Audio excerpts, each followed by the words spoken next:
Ես ինձ միշտ ներկայացնելուց փորձում եմ համառոտ ներկայացնել էությամբ մարդ, բնույթով հայ, սերով տղամարդ, դրա կարիքը չկա նշել, եւ երևի թե ազգությամբ բնույթը չնայած ասել էի Ամալյան։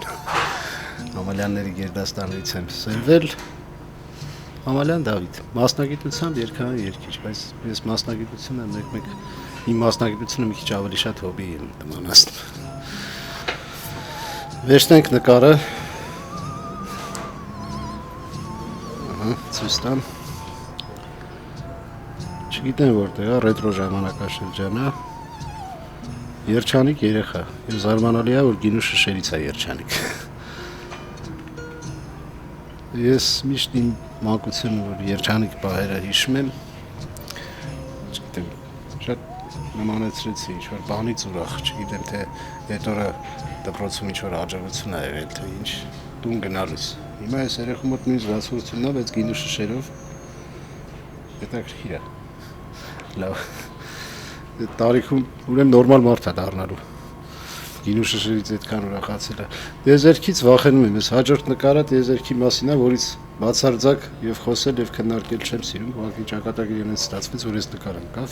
ինչ-որ լուսնի վրայի բանը տիեզերա գնաց, հա, երևի լուսնի վրա է, ինչի վրա է։ Բաներ անեմ, հետքեր կան։ Ես տիեզերական իրականությունից խոսել չեմ սիրում։ Չնայած տղաս սիրում է շատ, բայց ես չեմ սիրում, չգիտեմ ինչից է։ Վախենում եմ քննարկել մի բան, որից չեմ հասկանում եւ որ անսահման է։ Ես սրա հայկական բանը, ասացվածքը այսպես է, ինչպես ուրին ու բարդին, չէ, ամեն մարդ իր դարդին։ Հիմա այսպես է, այսինքն բոլոր իրենց այգին մաքրում են, բայց այդ մաքրած բանը գցում են կողքը։ Եք հասկավ։ Սովորական շահի հետևից գած մարդկանց նյութապաշտության բանն է սկզբունքն է։ Ես չգիտեմ Տոմսերի մեջ կլինի այս թեմայով խոսելու խնդիր, եթե լինի չեմ կրկնվի այդ դեպքում։ Համենայն դեպս նյութապաշտությունը իմ կարծիքով վերջին շրջանի զարգացած երևույթ է։ Որտեղ, այսինքն նյութը երբևիցե մարդկանց համար միջոց չի, նպատակ է դառնում։ Իսկ իրականում նյութը պետք է միջոց լինի։ Սա հենց ինքնասիրահարվածության, ինքնարժևորման, այսինքն մեքենա վարելիս է բավականին դրվագների ենք հանդիպում, որ այդ մարդը թքած ունի թե կողքին ինչ կլինի, կարևորը ինքը հասցնի մտնի բան, նույն խնդիրը ընդհանուր է, երևի թե մենակ հայերի խնդիրը չի, ամբողջ աշխարհում այսպես, այսինքն ջհանդամ թե Արևանի Բոստանը չի կեղտոտվի, կարևորը ինքը Իրանը մաքրում է, բայց նույն խնդիրը իր մոտ առաջանում, որտեղ Արևանն էլ լցնում է իր Բոստանը։ Սա բազմաթիվ բաներով կարելի է հայկական մեկնաբանումներով նշել, ով ինչ ցանի ինքը հնձի, չէ, ոսպորով ինքն է անգնում փոսը։ Դրա համար շատ մոտ է ներասարակության, անցնենք Տոմսերին, տեսնեմ ինձ ինչ է անգնելու, ներողամտություն։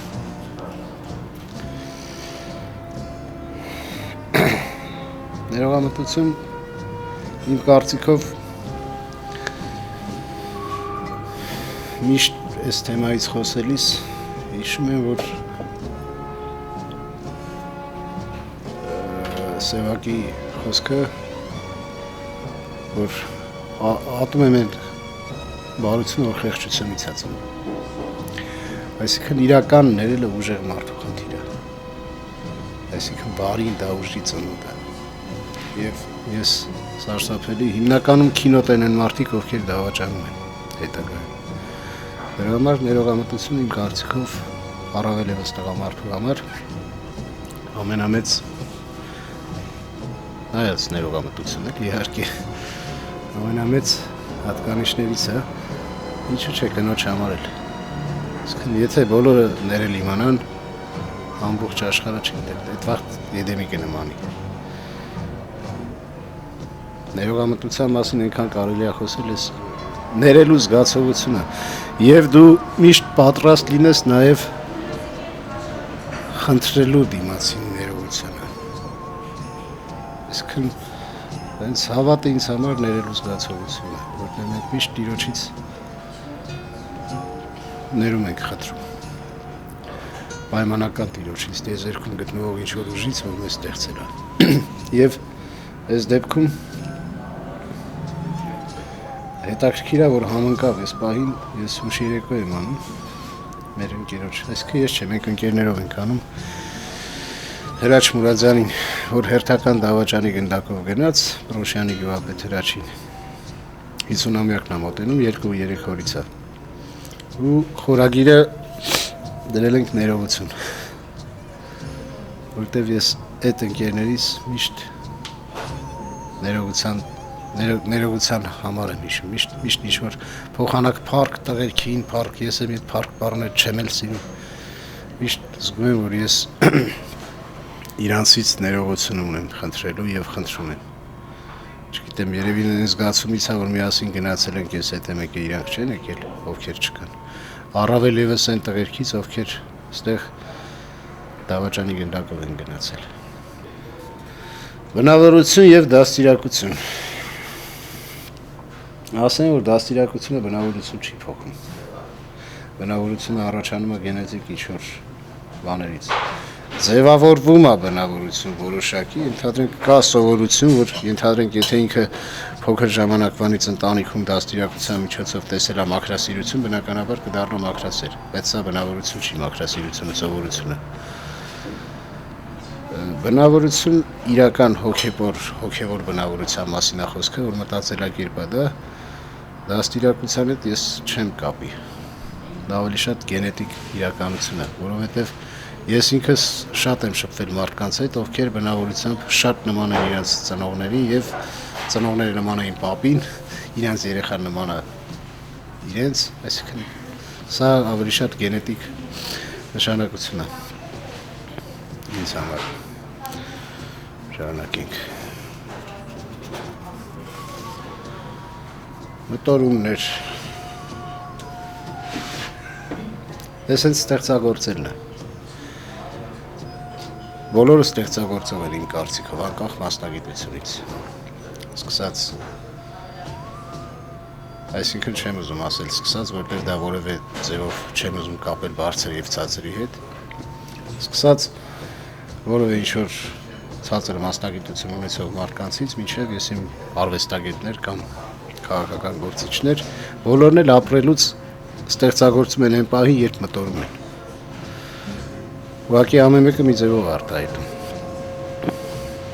Թեպետ ես կուզեի, որ մեկ-մեկ բութ հայացքով քաղաքական գործիչներ կամ օլիգարխներ կան, իրանք մեկ-մեկ մտորեին։ Հետաքրքիր է, այսինքն կամ ինչ-որ տեխնիկա լիներ,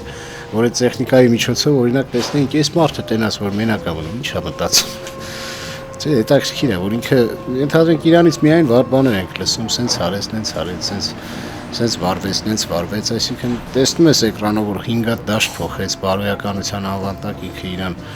այսինքն ստորացնելով մի խոսքով, բա լավ, այդ մարդը, որ մենակ է մնում, ինչ է մտածում։ Այ ես կուզեի հետաքրքիր լիներ, բայց այն մարդիկ, ովքեր իրենց մտորումների մեջ անկեղծ են, անպայման իրենց գործելու մեջ երևում է։ Եվ ընդհանրապես ես ապրելը կյանքը համարում եմ ստեղծագործություն։ Եվ մտորումները հետաքրքիր են, երկերի շատ-շատերն են, որ մտորումներից են ծնվել։ Մի անգամ աշակերտները բողոքեցին ուսուցչին սատանայից։ Նրանք ասացին, սատանան խլում է մեր հավատը։ Ուսուցիչը գնաց սատանայի մոտ ու սկսեց նրան մեղադրել։ Սատանան ասաց, ես իզորու չեմ ստիպել որևէ մեկին անել որևէ մի բան։ Ես չափազանց վախենում եմ Աստծուց, որ հանդգնեմ նման քայլի։ Իրականում մարդկանց մեծամտությունը կորցնում է հավատն ամենաանհեթեթ պատճառներով։ Ես ուղղակի հավաքում եմ նրանց կողմից դեն նետված հավատի բեկորները։ Լավն էր։ Շատ հետաքրքիր է։ Ես մի երգ ունեմ, ներողություն եմ խնդրում իմ երգից ցիտելու համար, առուծախը, որ այնտեղ եթե հիշում եք, ես երգի հեղինակի եւ կատարումը շատ սիրում եմ, բայց իմ այդ երգը դրա հակառակն էր, ուր է իրաստված երգ կար Արտուր Մեշյանի, ես խոնարհվում եմ Արտուր Մեշյանի առաջ, Բայց այդ երգը ինձ միշտ հետաքրքիր էր, Աստված ինչ աներ, որ մենք սենց արինք։ Մի հետաքրքիր անեկդոտ կա, որ կուզեմ հիշել։ Ասում է Ավարայրի ճակատամարտից առաջ Աստված նոթբուքը բացած նայում է տեսնի պարսիկներն ինչ են անում։ Տեսնում է փղերին են վարժացնում, խմացնում, ձիերին վարժացնում են, իրանք են պարապում, մեկը նետաձգություն, մեկը հրաձգություն։ Ինչ որ սենց լուրջ պատերազմ էին պատրաստում, արա ասում է սրանք լավ պատրաստում են։ Շուրատալի հայերի կողմը տեսնում է նստած ուտում խմում են։ Ասում է այս աղմախները էլի հույսը ին վրա են դրել։ Իրանց հույսը։ Այսինքն այդ նույն առուծախի մեջ էլ ամեն ինչ վաճառում ենք մենք այնտեղ ով է հիմնադիրն այս մեջ շուկայի իբր ասում են թե տերն է էլի հիմա ինչ ապրանք ունենք վաճառքի նորից ասում են թե տերը գիտի ինչ անում ենք վերջում գցում ենք տերը գիտի տիրոջ կամքով տերը սենց այ բարձր խեղճերն էլ մեր Սաշը մի հատ լավ միտք ուներ ասում էր Աստծու մոտ որտեղ գրած է հայ վալերանքա է դրած բրծնում ազգուշ եղեք այդ մարդը մեր ձեռը կրակն անգե մեռավ օգնելով մեռավ բան անելով մի քիչ էլ մեկ պիտի մեզնից ինչ որ բան ներկայացնենք հետո ինչ որ տաղանդավոր ազգենք իսկ իրականում տաղանդավոր ազգենք դեմ չեմ մեր ազգը իր իսկապես ինչ-որ թռիչքներով լիքը խելառ ենք լավ իմաստով բայց մենք մեր խելառությունը թողել ենք ընկել ենք ստանդարտ ինչ-որ վատ բաների հետևից ես կուզեի որ օտարամոլությունը այսպես ասած չհամարվեր ժամանակի հետ քայլելը որտեղ ժամանակի հետ չքայլելը համարում եմ դեբիլություն բայց ժամանակին ենթարկվելը ավելի մեծ դեբիլություն է ստորություն է իսկ ինչ խոսք դի ժամանակի հետ քայլենք ձին փոխարինենք մեքենայով, չէ, ընդհանենք տրեխը փոխարինենք կոշիկով, բաները սուրհանդակները փոխարինենք ի վերջո հեռախոսներով, այդ կապը, մյուսը հասկացանք ժամանակի հետ պիտի քայլենք, ինքնաթիռով պիտի թռնենք ժամանակի, բայց պիտի չենթարկվենք դրան։ Այսինքն մեկ-մեկ տեսնում ես ինչ որ շատ ցինիկ արտահայտություններով, դա ավանդապաշտություն բառն են զզվանքով են ասում, ոնց որ կեղտի մասին խոսել։ Այդ դեպքում իրանք ավելի զզվելի են, որովհետև ես անհոգի ավանդապաշտությունը համարում եմ ստրկամտություն, բայց հոգևոր ավանդապաշտություն դա ուղղակի հոգուտ ապրելու տեղն է։ Այսինքն ոնց կարող է չսիրես պապուտ կամ տատուտ, որովհետև իրանք հին շորերով են։ Ասեմ, որ շատ դժվար էր մենակ խոսել, որտեղ ես սովորեմ հարցերին պատասխանել, հետաքրքիր հաղորդում է շատ ինձ համար առաջին անգամ էր որ խոսելը դժվար էր եւ շատ ցանկացել եմ խոսեցի չկարողացա ամփոփել ամենայն դեպս եթե ամփոփելով ինչ որ ընդհանրացում դիլինի ինչ որ բան պետք է ասել իմ կարծիքով սիրելն է որտեվ սիրելու դեպքում դժվար ոչինչ չի լինում ամեն ինչ հաղթահարվում է սիրելու դեպքում տղամարդը սիրում է պաշտպանել այդ դեպքում կինը փորձում է բազմացնել երեխա է ծնվում ու ամեն ինչ լավ է